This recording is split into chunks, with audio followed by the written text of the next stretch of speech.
കോപമേലരുതേ ജലം തന്നാലും പാപമുണ്ടാം ഇവളൊരു ചണ്ടാലി. ഗ്രാമത്തിൻ പുറത്തിങ്ങു വസിക്കുന്ന ചാമരനായകൻ തൻ്റെ കിടാത്തി ഞാൻ.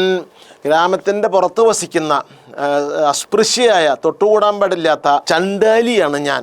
അതുകൊണ്ട് ഞാൻ വെള്ളം തന്നാൽ പാപമുണ്ടാകും. അതുകൊണ്ട് ആര്യന്മാരെ, ചൊല്ലഴുമാര്യന്മാർ, കേളി കേട്ട ആര്യന്മാരെ ഇതൊക്കെ വാങ്ങി ഞങ്ങളിൽ നിന്ന് ജലം വാങ്ങി ആചമിക്കുമെന്ന് പറഞ്ഞാൽ അന്നത്തെ സാമൂഹ്യ വ്യവസ്ഥയുടെ ഒരു ചിത്രമാണ് അവിടെ ചെയ്തിരിക്കുന്നത്.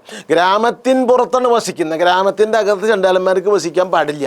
ചണ്ടാലന്മാരെന്ന് പറഞ്ഞാൽ തൊട്ടുകൂടാത്ത ആളുകളാണ്. അപ്പോൾ ജാതി വ്യവസ്ഥ രൂക്ഷമായി നിലനിന്നൊരു കാലഘട്ടത്തിൻ്റെ പ്രതിഫലനം എന്നോണം, അതിൻ്റെ രൂക്ഷത പ്രദർശിപ്പിക്കാൻ എന്നോണം അല്ലലുകൊണ്ട് ദാഹിച്ചു വലഞ്ഞു വരുന്ന ഒരാൾക്ക് വെള്ളം കൊടുക്കാൻ പോലും വെള്ളം ചോദിച്ച ഭിക്ഷു ഉയർന്ന ആളാണെന്നും താൻ താഴ്ന്ന ആളാണെന്നുമുള്ള ബോധം ഇവളെ വിലക്കാണ്.